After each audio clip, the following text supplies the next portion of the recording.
Police આ સ્થળ પાસેની એક ચાની કિટલી પર પૂછપરછ કરે છે તો ખબર પડે છે કે ચાવાળાએ રાત્રે 1:30 વાગ્યા પછી તેની કિટલી બંધ કરી હતી અને સવારે તેણે 5:30 વાગે ખોલી દીધી હતી। તો ત્યાં સુધી તો આવો કોઈ વ્યક્તિ થેલો નાખવા આવ્યો હોય તેવું તેના ધ્યાનમાં નહોતું, જેના પરથી પોલીસને ખબર પડે છે કે આ ઘટના રાત્રિના 1:30 વાગ્યાથી સવારના 5:30 વાગ્યા વચ્ચેની છે। અચાનક ડીવાયએસપી કેટી કામરિયાને ચમકારો થાય છે અને તેઓ સૂચના આપે છે કે 1 નવેમ્બરથી 3 નવેમ્બર વચ્ચે ગુમ થયેલા લોકોની યાદી કાઢો અને અમદાવાદમાં આવી બ્લુ બેગ્સ ક્યાં બને છે, ક્યાં વેચાય છે તેની માહિતી પણ મેળવો।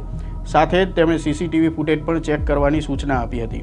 આ કેસની તપાસમાં DYSP Shweta Daniel, PSI R D. Sambar, head constable Jignesh Chaudhary સહિતનો સ્ટાફ પણ તેમની સાથે જોડાય છે। સીસીટીવીની તપાસ શરૂ થઈ અને અહીં ધીમે ધીમે અંધકારમય કેસમાં પ્રથમ ઝાંખી રોશની પોલીસને દેખાવા લાગી। 3 નવેમ્બરની પરોઢે એક એક્ટિવા અને એક રિક્ષા તે તરફ આવતા સીસીટીવીમાં દેખાય છે। થોડી વાર થયા પછી આ એક્ટિવા ત્યાંથી આગળ જઈ પાછું ફરે છે અને એ જ રીતે રિક્ષા પણ ટર્ન લે છે। જોકે સીસીટીવી ફૂટેજની ક્વોલિટી એકદમ ખરાબ હતી, ના ચહેરા દેખાતા હતા ના નંબર પ્લેટ, પણ આ બાબત થોડી શંકાસ્પદ લાગતા પોલીસે તે 2 વાહનોને ટ્રેક કરવાનું શરૂ કર્યું। પોલીસે લગભગ 100 થી વધુ સીસીટીવી ફૂટેજ ચેક કર્યા અને તેમાં આ રિક્ષાવાળો તેમને ઈસનપુર 4 રસ્તા પાસે મળી ગયો। ઈસનપુર 4 રસ્તા પાસેના એક પેટ્રોલ પંપના સીસીટીવીમાં તેની એક મહત્વની ઝલક જોવા મળી, જેમાં પરોઢના 3 વાગ્યા અને 55 મિનિટના સમયમાં રિક્ષાવાળો નારોલ તરફ જતો દેખાઈ રહ્યો હતો। ચહેરા ભલે દેખાતા નહોતા, પરંતુ અહીં સીસીટીવીમાં રિક્ષાનો નંબર સ્પષ્ટ થઈ રહ્યો હતો। એ જ રીતે પોલીસને એક્ટિવાનો નંબર પણ મળી જતા પોલીસના હાથે હવે મોટી કડી લાગી ગઈ હતી।